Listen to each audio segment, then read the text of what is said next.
வணக்கம் and welcome to வரண்டரஸ் TNPSC. நான் உங்க ஜெயகலா. நம்ம இன்னைக்கு என்ன பார்க்க போறோம் அப்படின்னு சொல்லி பார்த்தீங்கன்னா, சயின்ஸ் வந்து டெய்லி ஒரு 30 கொஷின் வந்து படிச்சுட்டு இருக்கோம்.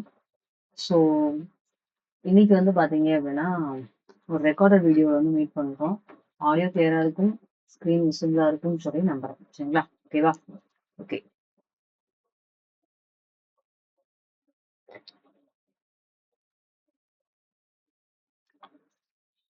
ஓகே. அதாவது TN dead paper 1 and 2 2026 notification இருக்கா அப்படின்னு சொல்லி கேட்டீங்கன்னா, நோட்டிஃபிகேஷன் இருக்கு. நீங்க பிஎட் படிச்சிருந்தீங்கன்னா கட்டாயம் இந்த வாய்ப்பை வந்து பயன்படுத்திக்கோங்க. ஏன் அப்படின்னா, பாஸ் பண்ணீங்க அப்படின்னா ஒரு 50,000க்கு மேல வந்து எடுத்தோனே சேலரி வந்து கிடைச்சிரும்.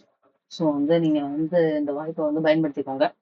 எப்போ வருது அப்படின்னு சொல்லி கேட்டீங்கன்னா, மே மாசம் இதுக்கான அறிவிப்பு அப்படிங்கிறது வெளியாகும். ஜூன், ஜூலைல வந்து உங்களுக்கு வந்து எக்ஸாம்ஸ் வந்து இருக்கும். ஓகேவா? பேப்பர் 1 அண்ட் 2 வந்து இருக்கு. நீங்க வந்து இந்த பேப்பர் 1 அண்ட் 2 வந்து போன தடவ ஆல்மோஸ்ட் 700 ஸ்டூடண்ட்ஸ் ப்ரிப்பேர் பண்ணாங்க. 352 பிளஸ் வந்து என்ன பண்ணிட்டாங்கன்னா பாஸ் பண்ணிட்டாங்க. ஸோ வரண்டா ரேஸ்ல இருந்து இதுக்கான ஒரு பேட்ச் வந்து லான்ச் பண்ணியிருக்காங்க. முழுக்க முழுக்க இதோட ஸ்பெஷாலிட்டி என்ன அப்படின்னு சொல்லி கேட்டீங்கன்னா, ஆன்லைன் கிளாஸ். ஆன்லைன் கிளாஸ் அப்படின்னா உங்களுக்கு வந்து கிளாஸ் வந்து எப்படி இருக்கும் அப்படின்னு சொல்லி கேட்டீங்கன்னா, நீங்க ஆஃபீஸ் இந்த எங்கேயும் வர தேவையில்லை. பட் வீட்ல இருந்தே படிச்சுக்கலாம். ஒரு மொபைல் ஃபோனும், ஒரு நெட் கனெக்ஷனும் இருந்தா போதும். நீங்க வந்து வீட்லயே வந்து லைவ் கிளாஸா வந்து கவனிப்பீங்க. எப்போ அப்படின்னு சொல்லி கேட்டீங்கன்னா, ஈவினிங் வந்து 6 to 9 PM தான் உங்களுக்கு வந்து கிளாஸ் வந்து இருக்கும். அதுல லைவ் வந்து என்ன பண்ணுவோம்னா, கிளாஸ் வந்து போகும். சரிங்களா? ஸோ அதுக்கான நீங்க என்ன பண்ணுவீங்க அப்படின்னா, லைவ் கிளாஸ் கவனிச்சுக்கலாம். அதே மாதிரி ஆப் இருக்கும். டெஸ்ட் போட்டு நீங்க வந்து பார்த்துக்கலாம். இப்போ ஒரு 50 கொஸ்டின் இருக்கு அப்படின்னா, அதுல வந்து எத்தனை கொஸ்டின்ஸ் வந்து கரெக்ட் ஆகுது அப்படிங்கிறத டெஸ்ட் போட்டு பார்த்து, நீங்க அதுக்கு வரக்கூடிய ஸ்கோரை வச்சு இம்ப்ரூவ் பண்ணிக்கலாம். சரிங்களா? புது பேட்ச் வந்து ஸ்டார்ட் ஆகுது. ஃபார் மோர் டீடைல்ஸ் இந்த நம்பருக்கு வந்து கான்டாக்ட் பண்ணி கேட்டீங்க அப்படின்னா, அவங்க வந்து சொல்லுவாங்க. சரிங்களா? ஸோ இன்னைக்கு கிளாஸ்க்குள்ள போனா நம்ம வந்து டெய்லி வந்து என்ன பண்ணிட்டு இருக்கோம்னா, 2, 2 லெசனா படிச்சுட்டு வரோம். இன்னைக்கு அதன் பேர்ல வந்து 9th ஸ்டாண்டர்ட் வந்தாச்சு. 9th ஸ்டாண்டர்ட் வந்து ஆல்மோஸ்ட் 7, 8 லெசன். ஓகேவா? 7வது லெசன், 8வது லெசன் தான் இன்னைக்கு பார்க்க போறோம். ஓகேவா? நம்ம வீடியோஸ இன்னைக்கு தான் ஃபர்ஸ்ட் டைம் பார்க்கீங்கன்னு மறக்காம லைக் பண்ணிக்கோங்க, சப்ஸ்கிரைப் பண்ணிக்கோங்க. சரிங்களா? அதே மாதிரி நம்ம வந்து 10th ஸ்டாண்டர்ட் வந்து ஸ்டார்ட் பண்ணோம். 10th ஸ்டாண்டர்ட்ல ஒரு 22 லெசன் இருந்துச்சு. 22 லெசன் முடிச்சுட்டு இப்ப 9th ஸ்டாண்டர்ட் வந்து ஸ்டார்ட் பண்ணி 7வது, 8வது லெசன் வந்து நெக்ஸ்ட் செஷன் வந்து போறோம். ஓகேவா? சரி, ஓகே. ஃபர்ஸ்ட் கொஸ்டின் பாருங்க. The transfer of heat energy in solids from a region of higher temperature to a region of lower temperature without the actual movement of the molecules is called. என்னன்னு சொல்லுங்க.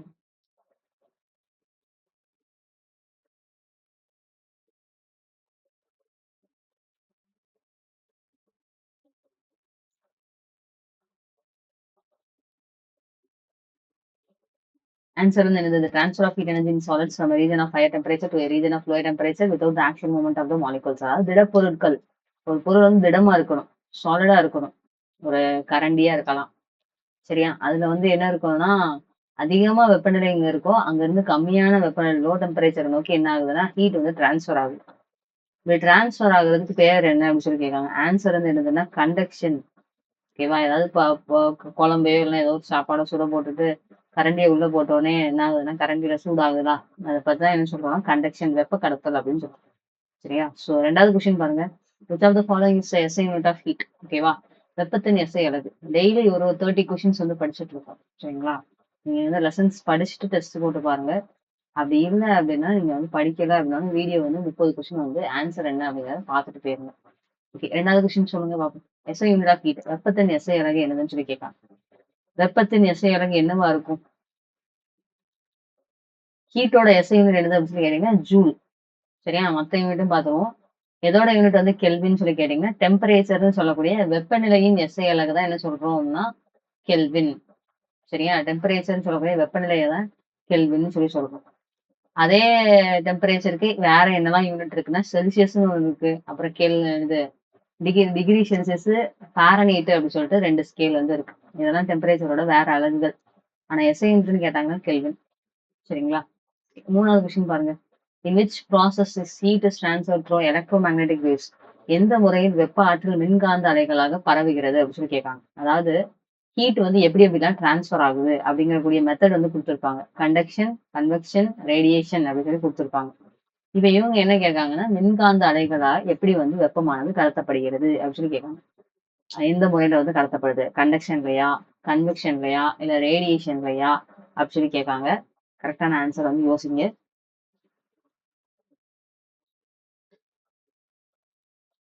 Answer என்னதுப்பா? இதுக்கான answer மின்காந்த அலைகளா இது பண்ணுது அப்படின்னா அது பேர் ரேடியேஷன் அர்த்தம். வெப்ப கதிர்வீச்சு அப்படின்னு சொல்லி அர்த்தம். கதிர்வீச்சுகள் தான் வந்து மின்காந்த அலைகளா வந்து கடத்தப்படும். சரியா? ஓகேவா? வெப்பமானது கடத்தப்படும். கேம்ப் ஃபயர் ஊட்டி கொடைக்கானல் போனா அந்த மாதிரி தீய மூட்டி சுத்தி வர உட்கார்ந்துருக்காங்கல்ல, பக்கத்துல போய் உட்காரலாம். 2 பேத்துக்கு என்ன இல்ல அப்படின்னா, கான்டாக்ட் அப்படிங்கிறது இல்ல. சரியா? டச் பண்ண முடியாது. 2 பேத்துக்கும் பர்ட்டிகுலர் டிஸ்டன்ஸ் வந்து இருக்கும்.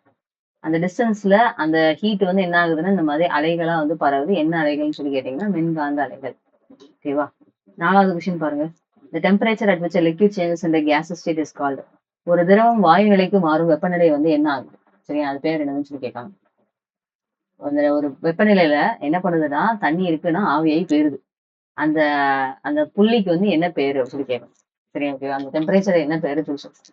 மெல்டிங் பாயிண்டா, ஃப்ரீசிங் பாயிண்டா, பாய்லிங் பாயிண்டா, இல்ல சப்ளிமேஷன் பாயிண்டா அப்படின்னு சொல்லி கேட்காங்க. என்னப்பா ஆன்சரா இருக்கும்? ஆவியாயி போகுது. ஓகேவா? தண்ணி வந்து என்ன டிகிரி செல்சியஸ்ல ஆவியாயி போகும்னா 100 டிகிரி செல்சியஸ். 100 டிகிரி செல்சியஸ் நம்ம என்னன்னு சொல்லி சொல்லுவோம். அதே இது 0 டிகிரி செல்சியஸ்ல தண்ணி வந்து என்ன ஆகும்னா, ஐஸா மாறிடும். தண்ணி எப்படி வரும்? ஐஸ் கட்டியா மாறிடும். சரியா? இப்ப இது பேர் என்ன சொல்றாங்க அப்படின்னு சொல்லி பாத்தீங்கன்னா, பாய்லிங் பாயிண்ட் கொதிநிலை அப்படின்னு சொல்றாங்க. சரியா? ஓகேவா? 100 டிகிரி செல்சியஸ்ல தான் என்ன சொல்றோம்னா, பாய்லிங் பாயிண்ட் தண்ணியோட பாய்லிங் பாயிண்ட். ஒவ்வொரு பொருளுக்கும் கொதிநிலை வந்து மாறும். சரியா? மெர்க்குரிக்கு வந்து இருக்கிறதுலே அதிகமா வந்து இருக்கும். 357 டிகிரி செல்சியஸ். இது மெர்க்குரினா என்னது? பாதரசம்னு சொல்லி நம்ம வந்து ஒரு மருத்துவ வெப்பமானி. சரியா? அதாவது தெர்மாமீட்டர்ல யூஸ் பண்றோம்ல. அதோட மா பாய்லிங் பாயிண்ட் வந்து வேற மாதிரி இருக்கும். சரியா?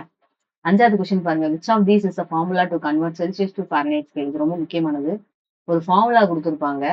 செல்சியஸ் ஸ்கேல்ல இருந்து ஃபாரன்ஹீட் ஸ்கேல்ல மாத்திக்கலாம். இல்ல ஃபாரன்ஹீட் ஸ்கேல் குடுத்திருந்தாங்கன்னா, செல்சியஸ் ஸ்கேல்ல மாத்திக்கலாம். அதுக்கு வந்து என்ன ஃபார்முலா அப்படின்னு சொல்லி கேட்காங்க. என்ன ஃபார்முலா அப்படின்னு சொல்லி கேட்காங்க.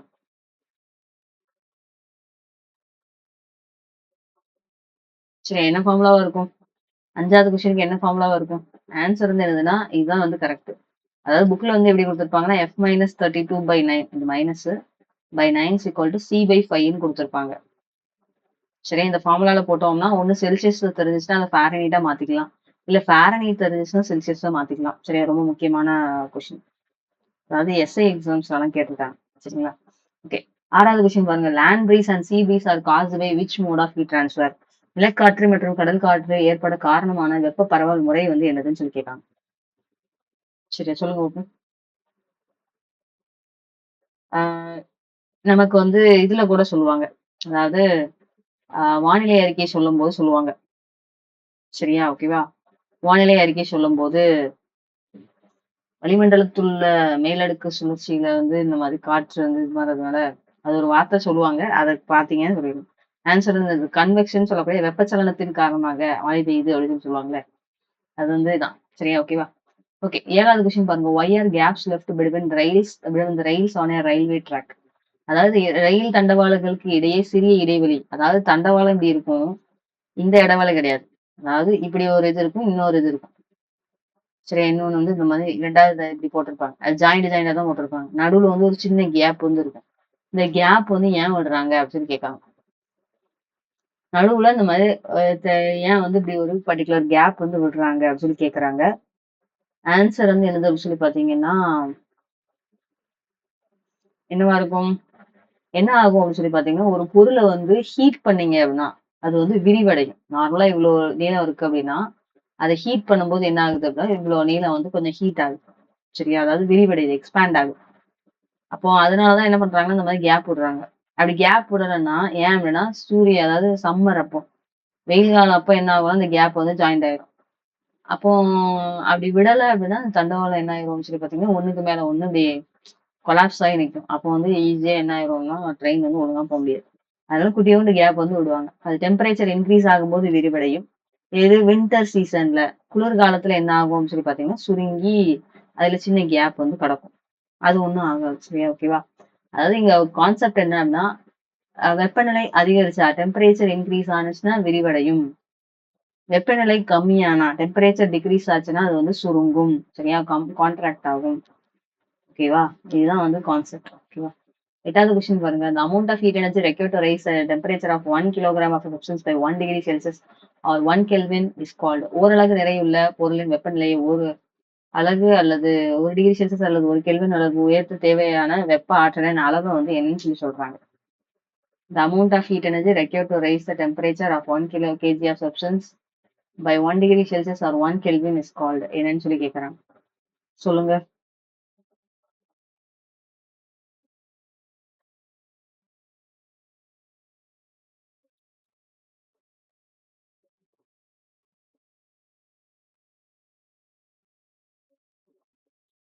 ஆன்சர் என்னதுப்பா? கண்டுபிடிச்சாச்சா? ஆன்சர் வந்து என்னது அப்படின்னா ஸ்பெசிபிக் ஹீட் கெப்பாசிட்டி, தன் வெப்ப ஏற்புத்திறன் சொல்லி சொல்லுவோம். சரியா? அதாவது தன் வெப்ப ஏற்புத்திறன். இப்போ 1 கிலோகிராம் வந்து ஒரு தண்ணி வந்து இருக்குன்னு வச்சுக்கோங்க. தண்ணியோட எடை வந்து எவ்வளவு இருக்கு? 1 கிலோகிராம்.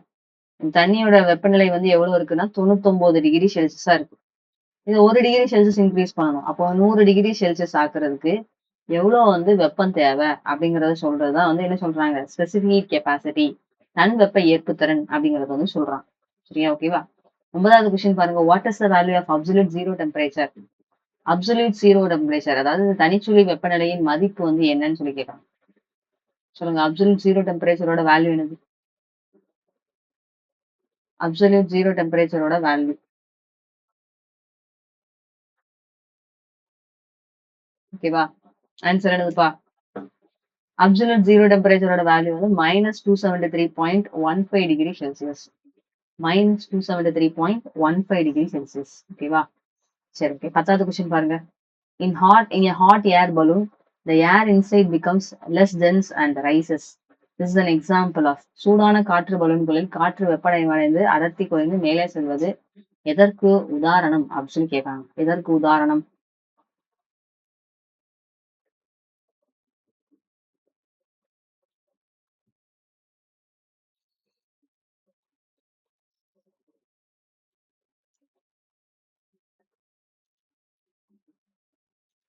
எதுக்கு வந்து எக்ஸாம்பிள்? ஆன்சர் வந்து கன்வெக்ஷன் சொல்லக்கூடிய வெப்பச்சலனம். சரியா? அதோட அப்ளிகேஷன்ஸ்லாம் இந்த மாதிரி ஹாட் ஏர் பலூன் வந்து என்ன ஆகுதுன்னா, அதாவது இந்த காற்றுல உள்ள மூலக்கூறுகள் வந்து வெப்பமடைஞ்சிட்டு சூடாயிட்டு அப்படின்னா அது வந்து மேல பார்க்க போயிடும். அப்ப கூலா இருக்கிறதெல்லாம் கீழே வரும். சரியா? மறுபடியும் சூடாயிட்டா மேல பார்க்க போகும். இது பேர் தான் கன்வெக்ஷன், வெப்பச்சலனம் அப்படிங்கிறது. தண்ணியை நம்ம கொதிக்க வைக்கும். சரியா? அது முதல்ல வந்து என்ன இருக்கும்? லைட்டா தான் சூடாகும். கீழே உள்ளதெல்லாம் தொட்டு பார்த்தா. மேல வந்து கூலா தான் இருக்கும். கீழே வந்து லைட்டா சூடேறும். அதுக்கப்புறம் இந்த சூடு ஏறினதுக்கு அப்புறம் இதெல்லாம் மேல போயிடும். அப்புறம் கூலா இருக்கிறது கீழே வந்து வெப்பத்தை வாங்கிட்டு மறுபடியும் எல்லாமே இப்படி போகும். அதான் வெப்பச்சலனம் அப்படி சொல்றோம். சரிங்களா? 11வது கொஸ்டின் பாருங்க. The SI unit of specific heat capacity. தன் வெப்ப ஏற்புத்திறனின் SI அலகு என்னது? சரியா? தன் வெப்ப ஏற்புத்திறனின் SI அலகு என்னதுன்னு சொல்லி கேட்காங்க. ஸ்பெசிபிக் ஹீட் கெப்பாசிட்டியோட யூனிட் என்னன்னு சொல்லி கேட்கறாங்க. என்ன யூனிட்டா இருக்கும்? ஒரே ஒரு யூனிட் தான். அது ரிப்பீட் ஆயிட்டே இருக்கும். அதை வந்து மறந்துடாதீங்க. ஓகேவா? சரி, ஆன்சர் என்னது? Joule per kelvin per kilogram. Answer என்னது? ஸ்பெசிபிக் ஹீட் கெப்பாசிட்டியோட யூனிட் என்னது? Joule per kelvin per kilogram. Heat கெப்பாசிட்டியா இருக்கலாம், ஸ்பெசிபிக் ஹீட் கெப்பாசிட்டியா இருக்கலாம், எதுவா இருந்தாலும் joule per kelvin per kilogram அப்படிங்கிறது தான். 12வது கொஸ்டின் பாருங்க. The heat energy absorbed or released by a substance during a change of state without a change in temperature. வெப்பநிலை மாறாமல் ஒரு நிலையிலிருந்து ஒரு பொருள் ஒரு நிலையிலிருந்து மற்றொரு நிலைக்கு மாறும்போது உட்கவரும் அல்லது வெளிவிடும் வெப்ப ஆற்றல் என்னன்னு பேசுறாங்க. சரியா? நல்லா கொஸ்டினை ரீட் பண்ணிட்டு சொல்லுங்க. இது வந்து கொஞ்சம் யோசிச்சு சொல்லணும். வெப்பநிலை மாறாமல் ஒரு பொருள் ஒரு நிலையிலிருந்து மற்றொரு நிலைக்கு மாறும்போது உட்கவரும் அல்லது வெளிவிடும் வெப்ப ஆற்றல். இது வந்து புரியுற மாதிரி சொல்லணும் அப்படின்னா, இப்போ நம்ம வந்து என்ன பண்றோம் அப்படின்னு சொல்லி கேட்டீங்கன்னா, ஆஹ் ஐஸ் கட்டி தூக்கி வெளியே வைக்கும். அது வந்து என்ன ஆகும்னா உருகி போகும். எல்லாத்துக்குமே தெரியும். ஆனா வெளியில இருக்கக்கூடிய வெப்பத்தெல்லாம் அது வந்து உரிகிறதுனாலதான் என்ன ஆகுதுன்னா அது வந்து உருகி போகுது. சரியா? அதான் ஹீட் எனர்ஜி அப்சர்வ் பண்ணுது. ஓகேவா? இல்ல தண்ணியை தூக்கி நம்ம ஃப்ரிட்ஜ்ல வைக்கோம்னா அது வந்து வெப்பத்தை வந்து வெளியே விட்டோடனே அது ஐஸ் கட்டியா மாறும். அதுக்கு பேர் என்ன சொல்றோம் அப்படின்னு சொல்லி பாத்தீங்கன்னா லேட்டன்ட் ஹீட், உள்ளுறை வெப்பம் அப்படின்னு சொல்லியிருக்கோம். ஆன்சர் வந்து என்னது? Option B. ஓகேவா? 13வது கொஸ்டின் பாருங்க. Which of the following is a good conductor of heat and used in thermometers? பின்வருவனவற்றுள் எது சிறந்த வெப்ப கடத்தி மற்றும் வெப்பமானிகளில் பயன்படுத்தப்படுகிறது? என்ன கொடுத்திருக்காங்க? வெப்பமானிகளில் பயன்படுத்தி கொடுத்து அப்படின்னு ஒரு ஆப்ஷன் வந்து கொடுத்திருக்காங்க. ஒரு க்ளூ வந்து கொடுத்திருக்காங்க. தெர்மாமீட்டர்ல என்ன யூஸ் பண்ணுவாங்கன்னு சொல்லி சொன்னேன். வெப்பமானினா தெர்மாமீட்டர். இது வந்து வெப்பநிலைமானி கொடுத்துருப்பாங்க. அது வந்து ஆன்சர் கரெக்டான வார்த்தை வந்து வெப்பமானி.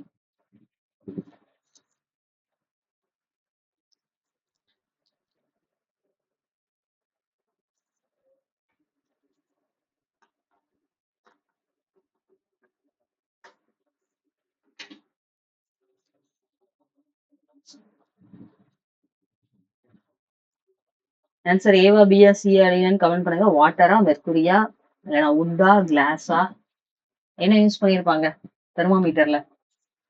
தெர்மாமீட்டர்ல என்ன யூஸ் பண்ணியிருப்பாங்க? மெர்குரி தான் சொன்னோம்ல. சரியா, அதாவது அதோட மெல்டிங் மெல்டிங் பாயிண்ட் உருகுநிலை அப்படிங்கிறது அதிகமா இருக்கும். சாரி, பாயிலிங் பாயிண்ட் அப்படிங்கிறது கொதிநிலை. நம்ம தண்ணிக்கு வந்து என்ன பார்த்தோம்னா 100 டிகிரி செல்சியஸ் பார்த்தோமா, அதே மாதிரி மெர்குரி பாதரசத்துக்கு வந்து அதிகமா இருக்கும். எவ்வளவு இருக்கும்னு சொன்னேன்? 357 டிகிரி செல்சியஸ் இருக்கும்னு சொல்லி சொன்னேன். சரியா, ஏன் வந்து மெர்குரி யூஸ் பண்றாங்க, தண்ணி யூஸ் பண்ணல? சரியா, தண்ணி யூஸ் பண்ணோம்னா 100 டிகிரி செல்சியஸ் அது ஆவியாகி போயிடும். நமக்கு ஃபீவர் வந்து 100க்கு மேல அடிக்கும். சரியா, அப்போ வந்து ஆவியாகி போயிட்டு நம்மளால என்ன பண்ண முடியாது, அந்த ரீடிங்ஸை வந்து ஒழுங்கா பார்க்க முடியாது. அது ஆவியாகி போய் புள்ளி புள்ளியா டாட்டடா நிற்கும். சரியா, அதனால வந்து இருக்கிறதுலே சீரா விரிவடையக்கூடிய ஒரு யூனிஃபார்ம் எக்ஸ்பான்ஷன் உள்ள ஒரு பொருள்.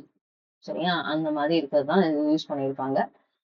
அது 357 டிகிரி செல்சியஸ் வரைக்கும் நம்ம யூஸ் பண்றது கிடையாது. சரியா, ஓகேவா? அதனால இவ்வளவு எது தாண்டினாலும் அது ஆவியாகி போகும். இப்போ ஸோ ஆன்சர் வந்து என்னதுன்னா மெர்குரின்னு சொல்லக்கூடிய பாதரசம் தான். சரியா, 14வது கொஸ்டின் பார்ப்போமா? The SI unit of latent heat, உள்ளுறை வெப்பத்தின் எஸ்ஐ அலகு. சரியா, 30 கொஸ்டின் தான் இன்னைக்கு ஃபாஸ்டா பார்த்துக்கலாம். 14வது கொஸ்டின் இருக்கு. ஓகேவா, பார்த்துருக்கோம். உள்ளுறை வெப்பத்தோட எஸ்ஐ அலகு. சரியா, லேட்டன்ட் ஹீட்டோட எஸ்ஐ யூனிட் என்னன்னு சொல்லி கேட்கறாங்க. என்னவா இருக்கும்? லேட்டன்ட் ஹீட்டோட எஸ்ஐ யூனிட் என்னது அப்படின்னு சொல்லி கேட்டீங்கன்னா ஜூல் பெர் கிலோகிராம். சரியா, ஜே பை கேஜி அப்படின்னு சொல்லி இருக்கா, அதுதான் லேட்டன்ட் ஹீட் அப்படின்னு சொல்றாங்க. சரியா, ஓகேவா? 15வது கொஸ்டின் பாருங்க. At what temperature does water exist in all 3 states? அதாவது நீரின் மும்மை புள்ளி 3 நிலைகளில் ஒன்றிணைந்து காணப்படும் வெப்பநிலை வந்து என்னது? இந்த பர்டிகுலர் டெம்பரேச்சர்ல 3, அதாவது சாலிட், லிக்விட், கேஸ், தண்ணி மட்டும் தான் என்ன இருக்கும்னா திடம், திரவம், வாயு அப்படி சொல்லி 3 நிலைகள்ல காணப்படக்கூடிய ஒரே ஒரு பொருள். அப்ப எந்த டெம்பரேச்சர்ல வந்து அது வந்து அந்த மாதிரி காணப்படும்? ட்ரிபிள் பாயிண்ட் அப்படிங்கிறது என்ன டெம்பரேச்சர் புக்ல கொடுத்துருந்துருப்பாங்க. சரியா, ஓகேவா?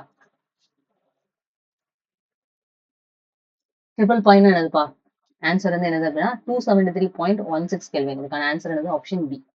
ஓகேவா? 16வது கொஸ்டின் பாருங்க. ஃபர்ஸ்ட் 15 செட் முடிச்சிருக்கோம். அதுக்கப்புறம் 1, 2ன்னு வரும். நான் 16 மாத்துறேன். சரியா, the transfer of heat energy in solids from a region of higher temperature to a region of lower temperature without the action movement of the molecules. இது ரிப்பீட் ஆன கொஸ்டின். சரியா, நான் வந்து ஓகே அடுத்தது வச்சிருக்கேன். 16வது கொஸ்டின் பாருங்க. the sound is produced by, அதாவது ஒலி எதனால் உருவாக்கப்படுகிறது? ஒலியானது எப்படி உருவாகுது? சரியா, சவுண்ட் அப்படின்னு சொல்லக்கூடிய அடுத்த லெசன். சரியா, சவுண்ட் வந்து எப்படி வந்து ப்ரொடியூஸ் ஆகுது அப்படின்னு சொல்லி கேக்குறாங்க. சரியா, சவுண்ட் எப்படி ப்ரொடியூஸ் ஆகுது அதுல கொடுத்துருப்பாங்க. அதாவது ஹீட், லைட், சவுண்டுங்கக்கூடிய டாபிக் வந்து ரொம்ப முக்கியம். அதை வந்து லைன் பை லைன் படிச்சுட்டு வாங்க. சவுண்ட் எப்படி ப்ரொடியூஸ் ஆகுது? சவுண்ட் இஸ் ப்ரொடியூஸ்ட் பை என்ன சொல்றோம்னா வைப்ரேஷன் ஆஃப் தி ஆப்ஜெக்ட்ஸ். அதாவது ஒரு பொருட்களின் அதிர்வினால் ஒலி வந்து உருவாகிறது அப்படிங்கறத வந்து ஆன்சர். ஓகேவா? 17வது கொஸ்டின் பாருங்க. Sound waves travels through a medium as, ஒலியானது ஒரு ஊடகத்தின் வழியாக எவ்வாறு பரவுகிறது? ஒலி அலைகள். சரியா, சவுண்ட் வந்து வேவ்ஸ்ன்னு சொல்லுவாங்க. அது வந்து எந்த மாதிரி அலைகளா வந்து பரவுது அப்படின்னு சொல்லி கேட்காங்க. நெட்டலையா, குறுக்கலையா, மின்காந்த அலைகளா, இல்லைன்னா நிலையான அலைகளா? சரியா, ஆன்சர் வந்து என்னது? யோசிச்சாச்சா? ஆன்சர் என்னது?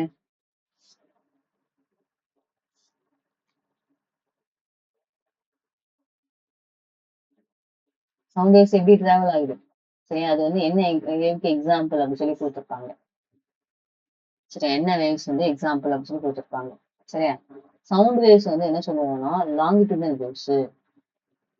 சரியா, இந்த ஒலி அலைகள் என்ன சொல்றோம்? லாங்கிடியூடல் வேவ்ஸ்ன்னு சொல்லக்கூடிய நெட் அலைகள். நெட் அலைகள்னா என்னது? இது லைட் வேவ்ஸ். இந்த ஒலி அலைகள் அப்படின்னா அது வந்து டிரான்ஸ்வர்ஸ் வேவ்ஸ், அதாவது குறுக்கு அலைகளை பேசுவாங்க. இப்ப அலை பரவக்கூடிய திசை வந்து இது. அதே அலை பரவக்கூடிய ப்ரொபகேஷன் வேவ் வந்து போகக்கூடிய இடம் சரியா, அதாவது ரோடு இருக்கு அப்படின்னா ரோட்டு மேல நம்ம போனோம்னா அந்த ரோட்டு மேலேயே போறோம்னு அர்த்தம். சரியா, அந்த அந்த அலை பரவக்கூடிய திசைக்கு இணையாவே போறதுதான் என்ன சொல்றோம்னா நெட் அலைகள், லாங்கிடியூடல் வேவ்ஸ் அப்படின்னு சொல்றோம். ஓகேவா, இந்த அலை பரவிய திசை இப்படி ஒண்ணு போனுச்சுன்னா செங்குத்தா நம்ம போனோம்னா அது பேர் வந்து டிரான்ஸ்வர்ஸ் வேவ்ஸ் அப்படின்னு சொல்றோம். சரியா, குறுக்கலைகள் அப்படின்னு சொல்றோம். அது செங்குத்தா போச்சுன்னா அது பேர் குறுக்கலைகள் அப்படின்னு சொல்லி பேர். ஓகேவா, 18வது கொஸ்டின் பார்ப்போம். The maximum displacement of a particle from its mean position is called. சமநிலை புள்ளியிலிருந்து துகள் அடையும் பெரும இடப்பெயர்ச்சி எவ்வாறு அழைக்கப்படுகிறது? இப்போ ஒரு மாதிரி ஒரு பர்டிகுலர் வேவ் அலைன்னு சொல்லி இருக்குன்னா இதுல இந்த மாதிரி அதிகபட்சமா டிஸ்பிளேஸ் ஆகுறது வந்து என்னது? சரியா, இந்த மாதிரி அதிகபட்சமா இப்போ மைக் செட் எல்லாம் போடுறாங்க அப்படின்னா அதுல வந்து இந்த சவுண்டு ஏத்த இறக்கமா இருக்கும்ல, இந்த மாதிரி அதிகபட்சமா வந்து உயர்ந்து வரக்கூடிய இந்த டிஸ்டன்ஸ்க்கு பேர் என்ன அப்படின்னு சொல்லி கேட்காங்க. சரியா, ஹை பிச்சில் பாடினா அந்த லைட் வந்து மேலே எரியிற மாதிரியும், லோ பிச்சில் பாடினா லைட் வந்து கொஞ்சம் கம்மியா எரியிற மாதிரியும் காமிச்சிருப்பாங்க. சரியா, பார்த்துருப்பீங்க. ஓகேவா, இதுக்கு பேர் என்ன பேர் அப்படின்னா ஆம்ப்ளிடியூடுன்னு பேர். சரியா, ஆன்சர் என்னது வீச்சு அப்படின்னு சொல்லி அர்த்தம். சரியா, எல்லாமே இடப்பெயர்ச்சி தான். சரியா, பெருமை இடப்பெயர்ச்சி தான். ஆம்ப்ளிடியூடோட யூனிட் ஒன்று கொடுத்துருப்பாங்க, அது பேர் என்னதுன்னா மீட்டர். சரியா, ஆம்ப்ளிடியூடோட யூனிட் என்னது மீட்டர். ஓகேவா, 19வது கொஸ்டின் பார்க்கலாமா? கொஸ்டின் நம்பர் 19 என்ன கொடுத்துருக்காங்க அப்படின்னா which of the following cannot travel through vacuum. பின்வருவனற்றில் எது வந்து வெற்றிடத்தின் வழியாக செல்ல முடியாது? அதாவது டிராவல் ஆகணும்னா ஒரு ஊடகம் தேவை இருக்கும், அது வந்து வெற்றிடத்துல போக முடியாது. வெற்றிடம் எங்க இருக்குன்னு சொல்லி கேட்டீங்கன்னா ஸ்பேஸ்ல எடுத்துக்கலாம். சரியா, அதாவது ஸ்பேஸ்ன்னு சொல்லக்கூடிய அந்த நிலா இங்கெல்லாம் போனா வந்து நம்ம வந்து காட்டு கத்துனாலும் என்ன பண்ணாதுன்னா கேட்காது.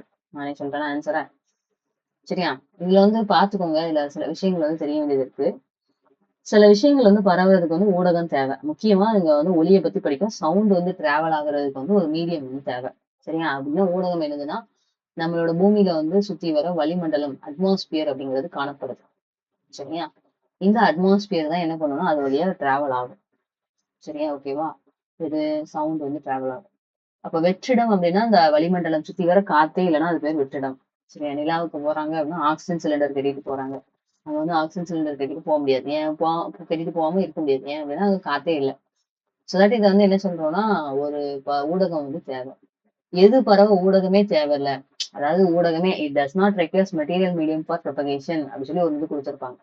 இது போகிறதுக்கு வந்து எந்த ஒரு ஊடகமே தேவையில்லை, அது பாட்டு போயிட்டே இருக்கும் சொல்லி கேட்டோம்னா லைட்.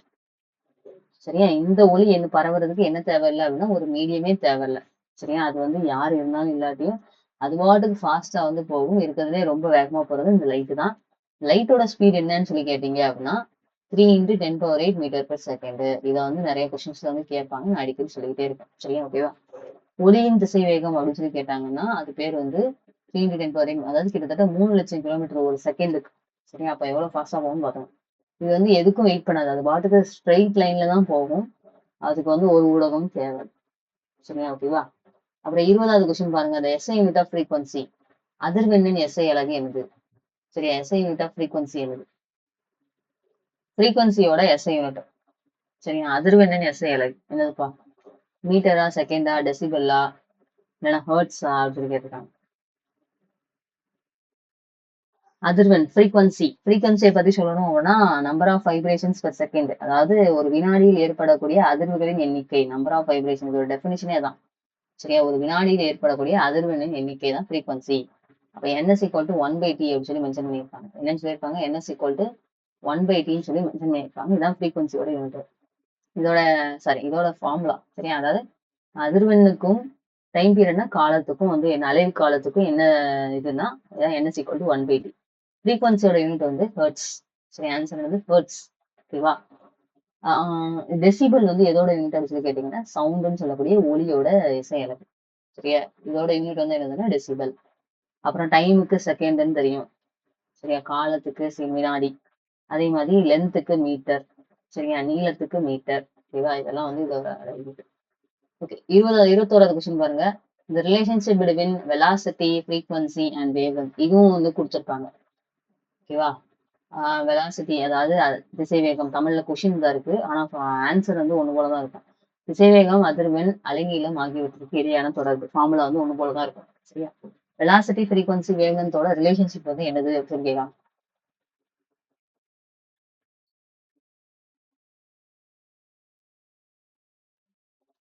என்னது v is equal to n lambda. Answer வந்து option B v is equal to n lambda.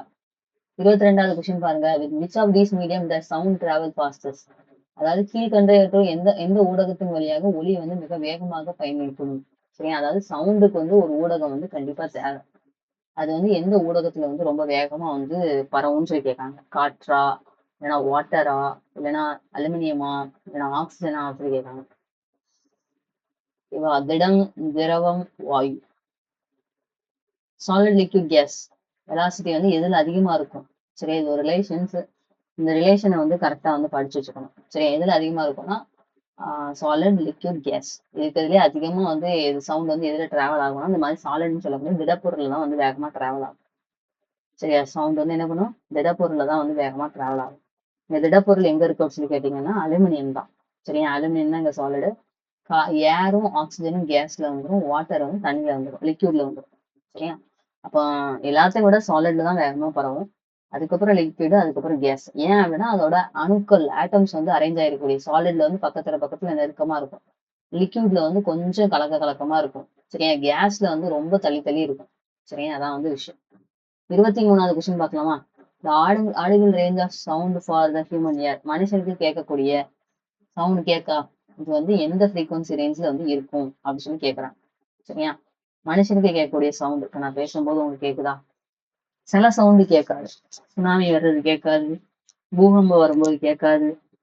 சரியா, ஆனா நார்மலா நமக்கு கேட்கக்கூடிய சவுண்ட் வந்து எந்த ஃப்ரீக்வன்சி ரேஞ்ச்குள்ள இருக்கும் அப்படின்னு சொல்லி கொஸ்டின் கேட்கறாங்க.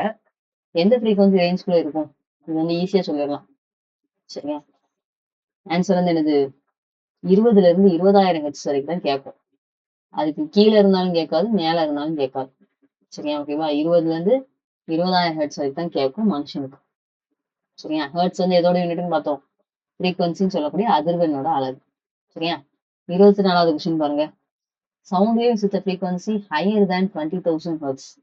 20,000 ஹெர்ட்ஸுக்கு வந்து அதிகமா சரியா அதிர்வெண் இருந்துச்சுன்னா அதை வந்து எப்படி சொல்றோம்? சரி, 20,000 ஹெர்ட்ஸுக்கு வந்து அதிகமா இருந்துச்சுன்னா அது பேர் வந்து என்னன்னு சொல்லி சொல்றோம். நமக்கு கேட்கறது வந்து 20 to 20,000 தான் சொன்னான். அப்படி 20,000க்கு மேல வந்து கேட்கறதுக்கு பேர் என்னது? அது பேர் என்னது? ஆன்சர் வந்து என்னதுன்னா அல்ட்ராசோனிக். 20,000க்கு மேல காப்போம், மீ ஒலி அப்படின்னு. சரியா, இது எந்த விலங்கால முக்கியமா கேட்க முடியும்னா நாய், பூனை, அதாவது டாகு, அனிமல்ஸ் எல்லாமே கேட்கும். எஸ்பெஷலி என்ன சொல்றோம்னா இங்க பேட்டுன்னு சொல்லக்கூடிய ஒரு பாலூட்டி, வவ்வால் இருக்குல்ல, வவ்வால். அந்த வவ்வால் வந்து 20,000 ஹெர்ட்ஸுக்கு மேல இருக்கிறத வந்து அந்த அல்ட்ராசோனிக் வேவ்ஸ் வந்து ப்ரொடியூஸே பண்ணும். சரியா, வவ்வாலுக்கு வந்து என்ன தெரியாது, கண்ணு தெரியாது. அது வந்து இந்த மாதிரி அல்ட்ராசோனிக் வேவ்ஸ்ன்னு சொல்லக்கூடிய மீயொலியை வந்து எழுப்பி தான் என்ன பண்ணும்னா அனுப்பி அது வழியில ஏதாவது பொருள் இருக்கா அப்படின்னு சொல்லி என்ன பண்ணும்னா அது வந்து டிடெக்ட் பண்ணும். டிடெக்ட் பண்ணி தடை இல்லை அப்படின்னா அது பாட்டுக்கு போகும். சரியா, தடை இருந்துச்சு அப்படின்னா திரும்பி வந்துடும். அந்த மாதிரி அது வந்து இருக்கும். சரியா, இது வந்து ஒரு பாலூட்டி, இது பறவை கிடையாது, பாலூட்டி. இது என்ன சாப்பிடும் அப்படிங்கிறது கமெண்ட் பாக்ஸ்ல போட்டு விடுங்க. வவ்வாலோட ஃபுட் என்னது? சரியா, பேட்டுன்னு சொல்லக்கூடிய வவ்வாலோட ஃபுட் வந்து என்னது அப்படிங்கறது கமெண்ட் பாக்ஸ்ல போட்டுடும். சரியா, ஓகேவா. 25வது கொஸ்டின் பார்க்கலாமா.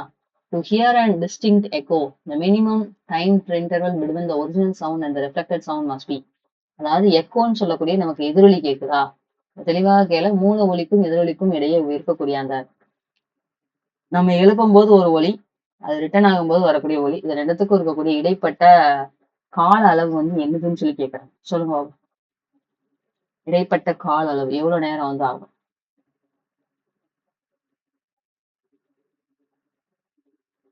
எவ்வளவு நேரம் ஆகும், எவ்வளவு நேரம் இருக்கணும்னு சொல்லி கொடுத்துருப்பாங்க.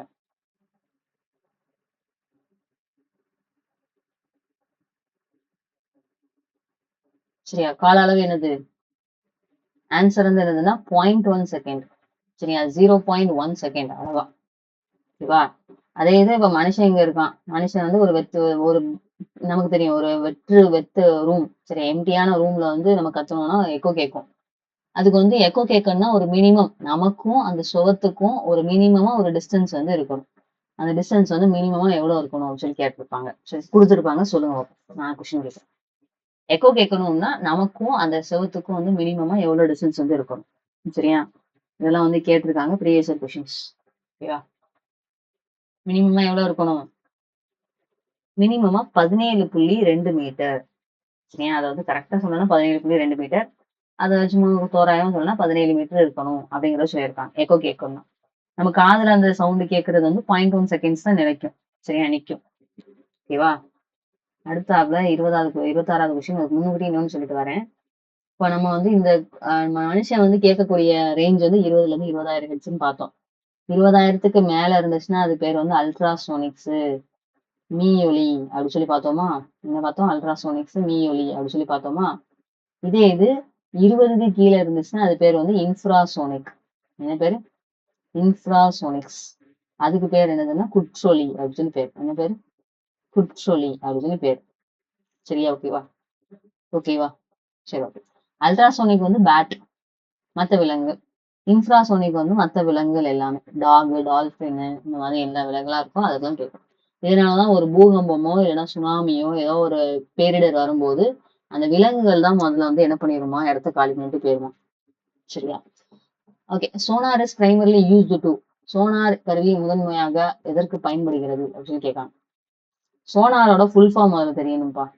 சோனார்னா இங்கிலீஷ்ல தான் ஃபுல் ஃபார்ம் படிக்கணும். Sound, navigation and range. இதான் வந்து சோனாரோட ஃபுல் ஃபார்ம். சரிங்களா? இந்த சோனார் வந்து எதுக்கு வந்து யூஸ் பண்றோம் அப்படின்னு சொல்லி கேட்காங்க. எதுக்கு யூஸ் பண்றோம்? ஹார்ட் பீட்டை மெஷர் பண்றதுக்கா? துணியை வந்து தூய்மைப்படுத்துறையா?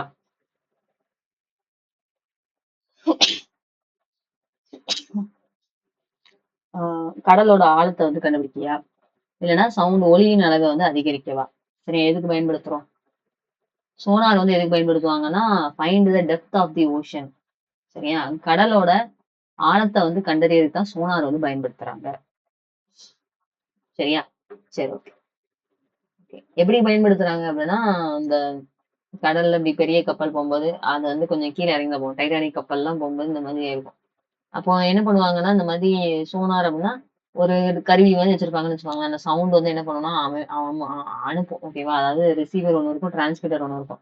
அந்த ஒலி அலைகளை வந்து அனுப்புவாங்க. ஆழம் உங்களுக்கு அதிகமா இருந்துச்சுன்னா அது வந்து போயிட்டு ரிட்டர்ன் வர்றதுக்கு வந்து ரிசீவர் ஒன்று ரிசீவ் ஆகுறதுக்கு வந்து லேட் ஆகும். அந்த டைம் வந்து ரொம்ப அதிகமா எடுத்துக்கிட்டுனா அந்த இடத்துல ஆழம் அதிகமா இருக்கு, நம்ம வந்து போலாம் அப்படின்னு சொல்லி அர்த்தம். இல்ல சீக்கிரம் வந்து மறுபடியும் ரிட்டர்ன் ஆயிட்டு வந்துட்டு அப்படின்னா அந்த இடத்துல வந்து ஆழம் வந்து கம்மியா இருக்கு. அப்ப என்ன பண்ணக்கூடாது அப்படின்னு சொல்லி பாத்தீங்க அப்படின்னா நம்ம வந்து போகக்கூடாதுன்னு அர்த்தம். அப்படி கம்மியா இருக்குன்னா ஒண்ணும் பனிப்பாறை இல்லைன்னா ஏதோ ஒரு பாறைகள் இருக்கலாம்.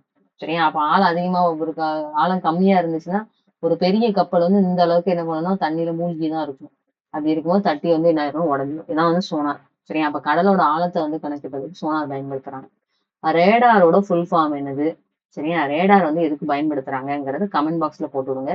நம்ம வீடியோ வந்து ஃபர்ஸ்ட் டைம் நீங்க பாத்தீங்க அப்படின்னா மறக்காம ஒரு லைக் பட்டன் தட்டி விட்டுருங்க, சப்ஸ்கிரைப் பண்ணிக்கோங்க. சரிங்களா? சரி, ஓகே. 27வது கொஸ்டின் பாருங்க. Repeated reflections of sound in a big wall result in. அதாவது பெரிய அறைகளில் ஒளியின் தொடர் எதிரொலிப்பினால் ஏற்படும் விளைவு வந்து என்னது? ரிப்பீட் ஆயிட்டே ரெஃப்ளெக்ட் ஆயிட்டே இருந்துச்சுன்னா, அதிகப்படியா இப்படி எதிரொலிச்சுக்கிட்டே இருந்துச்சுன்னா அது பேர் என்னன்னு சொல்லி கேட்காங்க. சரியா? அது பேர் என்னது? Repeated reflections of sound in a big wall results in லவுட்னஸா, ரெவர்பரேஷனா, பிட்சா, எக்கோன்னு ஏன்னு கேட்டீங்கன்னா ஆன்சர் வந்து எதிர் முழக்கம், ரீவர்பரேஷன் அப்படின்னு சொல்லி கொடுத்துருப்பாங்க. சரியா? ஓகேவா? அதாவது விஸ்பரிங் கேலரி முணுமுணுக்கும் அரங்கம்னு ஒண்ணு இருக்கு, கட்டியிருக்காங்க. போய் பாருங்க. நம்ம ஊர்ல இல்ல. அது வந்து லைட்டா சவுண்ட் போட்டு பேசினாலே அது வந்து சவுண்ட் அதிகமா கேட்கும். அதிகமா சவுண்ட் போட்டு கேட்டா ஒரு கட்டடமே இடிஞ்சு விழுந்துடும். சரியா? ஓகேவா? ஏன்னா அதோட கெட்டுமானத்தோட அமைப்பு அப்படி. ஓகேவா? Which part of the human ear converts pressure vibration into electrical signal. மனித காதின் எந்த பகுதி அழுத்த மாறுபாடுகளை மின்சார செய்களாக மாற்றுகிறது?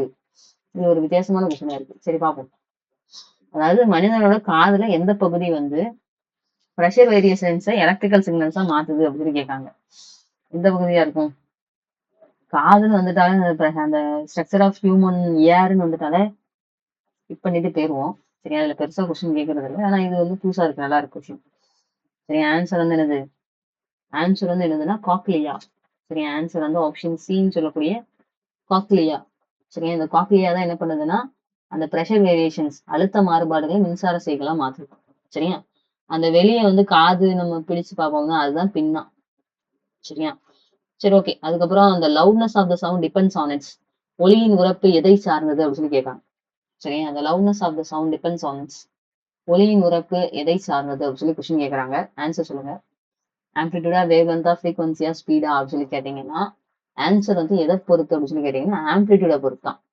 அந்த பெருமை இடப்பெயர்ச்சின்னு சொன்னோம்ல, அது கம்மியா இருந்தா சவுண்ட் கம்மியா இருக்குன்னு அர்த்தம். அதிகமா இருந்தா சவுண்ட் அதிகமா இருக்குன்னு அர்த்தம். சரியா, இதான் வந்து விஷயம். ஓகே, 30வது கொஸ்டின் பாருங்க. Which medical instrument is used by doctors to listen to sounds produced within the body? உடலில் தோன்றும் ஒலிகளை கேட்க மருத்துவர்கள் பயன்படுத்தும் கருவி வந்து என்னதுன்னு சொல்லி கேட்காங்க. சரியா, which medical instrument is used by doctors to detect to listen to sounds produced within the body? ஓகேவா, சொல்லுங்க. ஆன்சர் வந்து என்னது? சிம்பிளான கொஸ்டின் தான். இது வந்து ஆன்சர் வந்து என்னதுன்னா செதஸ்கோப். லப் டப்னு சவுண்ட் கேட்கும்ல, உள்ள இருக்கக்கூடிய என்ன சவுண்ட் வேணாலும் கேட்டுக்கும். செதஸ்கோப் வழியா கேட்பாங்க. சரியா, ஓகே. எத்தனை கொஸ்டின் பார்த்துருக்கோம்? ஒரு 30 கொஸ்டின் பார்த்துட்டோமா? 30 கொஸ்டினுக்கு எத்தனை கொஸ்டின் வந்து நீங்க கரெக்டா ஆன்சர் பண்ணிருக்கீங்க அப்படிங்கிறத கமெண்ட் பாக்ஸ்ல மறக்காம போடணும். சரியா, 30க்கு எத்தனை கொஸ்டின்ஸ் வந்து போட்டிருக்கீங்க அப்படிங்கறத கரெக்டா கமெண்ட் பாக்ஸ்ல வந்து போடுங்க. அதே மாதிரி நம்ம வீடியோ வந்து என்ன பண்ணிக்கோங்கன்னா லைக் பண்ணிக்கோங்க, சப்ஸ்கிரைப் பண்ணிக்கோங்க. சரியா, for more details veranda race வந்து என்ன பண்ணிக்கோங்க, சப்ஸ்கிரைப் பண்ணிக்கோங்க. நம்ம டெய்லி வந்து மதியம் 2 மணிக்கு லைவ் வருவோம். சரியா, அப்படி லைவ் வர முடியலைன்னா நான் வந்து ரெக்கார்டட் வீடியோ அப்படி அனுப்பிடுவேன். நீங்க வந்து பார்த்துக்கலாம், படிச்சுக்கலாம். சரியா, ஓகேவா. தொடர்ந்து நம்ம வந்து 10th இருந்து 6th வரைக்கும் போவோம். கண்டினியூஸா வந்து கிளாஸ் வந்து எடுத்துட்டு போவோம். Daily 30 question. சரியா, அப்போ வந்து ஒரு 100 டேஸ் போச்சுன்னா 3000 கொஸ்டின் ஆச்சு. ஓகேவா, நீங்க வந்து ஸ்கூல் புக் எடுத்து படிக்கவே இல்லை அப்படின்னாலும் நீங்க வந்து படிச்சிருவீங்க. சரியா, ஓகேவா. ரிவிஷன் இருக்கும் அடுத்தாப்புல. ஓகேவா, நிறைய ப்ராக்டிஸ் பண்ணிட்டு நம்ம என்ன பண்ணிக்கலாம், பாஸ் பண்ணிடலாம். சரிங்களா, ஒரு சின்ன அனௌன்ஸ்மெண்ட் வந்து பார்த்துட்டு வந்துடலாம். என்ன அனௌன்ஸ்மெண்ட் சொல்லி கேட்டீங்கன்னா,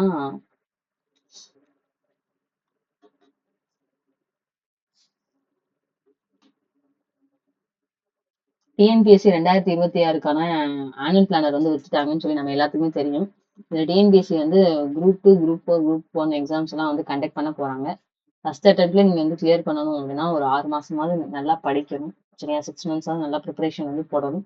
புது புது பேட்சஸ் வந்து வரண்டா ரேஸ்ல இருந்து கொண்டு வரோம். சிலபஸ் கவர் பண்ணி உங்களுக்கு வந்து டெஸ்ட் வச்சு பாஸ் பண்ண வைக்கிறது, என்னென்ன படிக்கணும் எதை படிக்கக்கூடாதுன்னு எல்லாமே சொல்லி தருவாங்க. புது புது பேட்சஸ் வந்து மண்டேல இருந்து ஸ்டார்ட் ஆகுது. உங்களுக்கு ஆன்லைன் கிளாஸும் இருக்கு, ஆஃப்லைன் கிளாஸும் உங்களுக்கு வந்து அவைலபிளா இருக்கு. உங்களுக்கு வந்து எது விருப்பமோ அதுக்கு வந்து இந்த நம்பருக்கு கான்டாக்ட் பண்ணி கேட்டுக்கலாம். அப்படி இல்லைன்னா டிஸ்கிரிப்ஷன்ல இதுக்கான லிங்க் இருக்கும், அதை ஃபில் பண்ணீங்கன்னா டீமே உங்களை கான்டாக்ட் பண்ணிடுவாங்க. சரிங்களா, டிஎன்இஎஸ்ஆர்பி எஸ்ஐபிசிக்கும் அட்மிஷன் போகுது, டிஎன் டெட்டுக்கும் போகுது. டெட்டுக்கு பொறுத்த வரைக்கும் ஆன்லைன் கிளாஸ் மட்டும்தான். அதே இது டெட்டுக்கு இப்போ 2026ல மே மாசம் வந்து உங்களுக்கு நோட்டிஃபிகேஷன் வரும். ஜூலை மாசம் வந்து எக்ஸாம் இருக்கும். ஸோ வந்து முழுக்க online class. Evening 6 to 9 PM உங்களுக்கு வந்து கிளாஸ் வந்து இருக்கும். சரியா, புது பேட்ச் வந்து பழைய டேட்டு. ஓகேவா, கிளாஸ் வந்து என்ன ஆகும்னா ஈவினிங் 6 to 9 PM தான் இருக்கும். ஃபார் மோர் டீடைல்ஸ் இந்த நம்பருக்கு கான்டாக்ட் பண்ணிக்கலாம். ஒரு இது மட்டும் இருந்தா போதும், அதாவது மொபைல் ஃபோனு நெட் கனெக்ஷன் இருந்தா போதும். நீங்க வீட்ல இருந்தே படிச்சுக்கலாம், டெஸ்ட் போட்டு பார்த்துக்கலாம்.